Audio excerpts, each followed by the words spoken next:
Welcome to Spooky News from Spooky Ventures for September 11th, 2020. With Labor Day here in the U.S. behind us, we're out of the period most people think of as summer and into fall. Yes, I know we still have more than a week left of summer officially, but this is the time of year when people start thinking of fall things and all things spooky. Before we get into the spooky news for this week, I wanted to remind everyone Spooky Ventures is supposed to be interactive.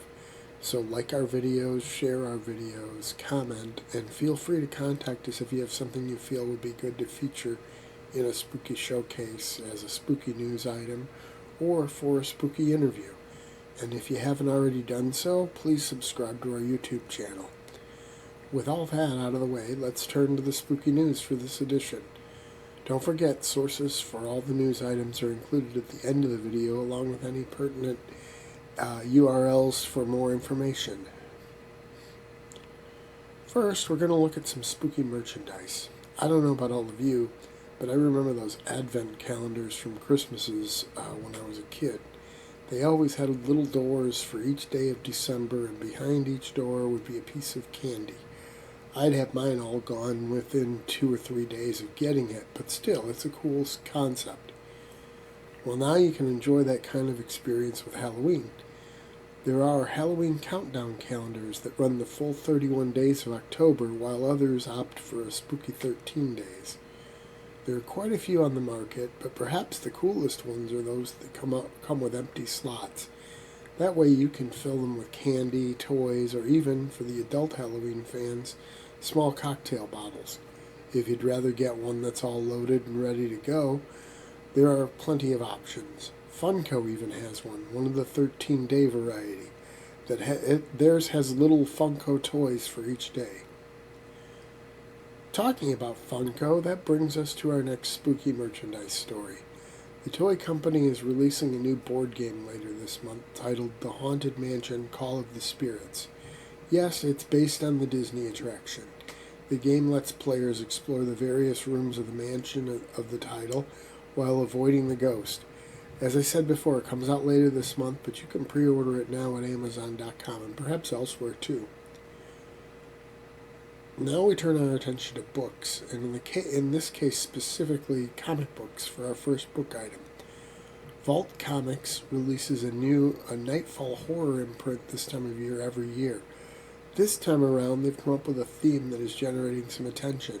Titled The Autumnal, the story brings a dark side to the annual falling of the leaves. Keep your eyes open for the Autumnal, as it might bring a completely new type of horror and a new monster to your spooky season. Another bit of book news of the more personal nature is next. My newest book, a novella titled The Homestead, was released a week ago today. The story centers on 3 criminals who break into a mansion thinking they will have an easy haul, only to find out that they seriously underestimated the risk. The language and some of the violence make it R-rated, but I'd almost consider it a modern version of a gothic horror tale in a lot of ways. If you would like to get a copy, check out GaryHillAuthor.com/books. From there, we'll turn our attention to movies. Our first story about cinematic horror is all about the classic film The Exorcist and about reboots. Apparently, Morgan Creek Entertainment is planning on doing a remake of the movie with an anticipated release date of sometime next year. I'm curious to hear what all of you think about this. I know there are those who can't stand remakes just as a blanket statement. I don't fall into that group. I tend to take them on a case-by-case basis. In this instance, while the original really is a classic, I always preferred the book to the movie. I think the film feels a bit dated and was always a little slow and subdued. I know at that last bit you're thinking about the more over-the-top scenes and formulating your argument with my choice of wording. But look at the story that lives around the borders of that stuff. It's very subdued. So I guess if they can do a really good job with it, I'd be on board. I think it's possible for them to improve on the classic, but it's also possible that they'll miss the mark. Again, I'd love to hear what you think. Have you been looking forward to the new Mutants movie, or perhaps you've already seen it? It's said to be the first horror superhero movie. At least it's the first one based on Marvel characters. I think that Brightburn gets the title in general, although that character is definitely not a hero. For New Mutants, though, the path to the screen has been a long and rather twisted one. It's been set for release several times in the past few years. The last time it was scheduled for a release this spring, but only opened at the end of August due to COVID. An interesting feature emerged more recently, where director Josh Boone said that the film was inspired by horror films and specifically A Nightmare on Elm Street 3: The Dream Warriors. Next, we'll turn our attention to spooky television. If you have been awaiting the new miniseries based on Stephen King's The Stand, your wait is almost over. Well, assuming you have CBS All Access. The first episode of the new take on the King classic will premiere on that streaming outlet on December 17, 2020. That one is also from director Josh Boone, and there are to be 10 episodes of the series. As news emerges of that new series, we found out that AMC's horror series NOS4A2 has been cancelled after 2 seasons. I've yet to see the show, but I know there are quite a few fans of it out there. Have you been checking out HBO's new series Lovecraft Country? While I've only seen the trailer, I've found it intriguing, but I've read a wide range of opinions on the series. Those who are enjoying it, though, should be interested to know that HBO has also developed a virtual reality Lovecraft Country experience called Lovecraft Country Sanctum.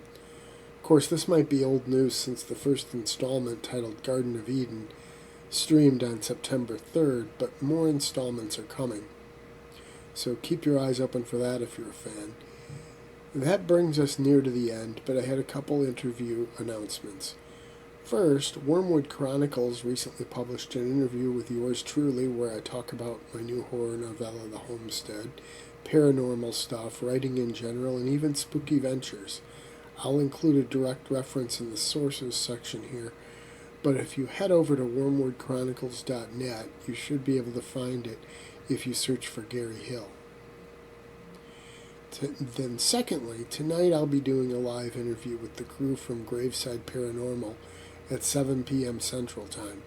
It will go out via Facebook Live, but it will also be archived later at several locations. I'm not sure exactly what we'll be talking about other than my book, so if you stream it live, you'll find out when I do. It should be fun. Thanks to the Graveside Paranormal people for inviting me, and thanks to Mike Korn, aka Dr. Abnormality, for doing the interview at Wormwood. That's all for this time. Be sure to join us back here in a couple weeks for more spooky news. Stay safe and healthy, and remember to always keep it spooky.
Spooky Ventures is the home for spooky content and spooky merchandise on the web.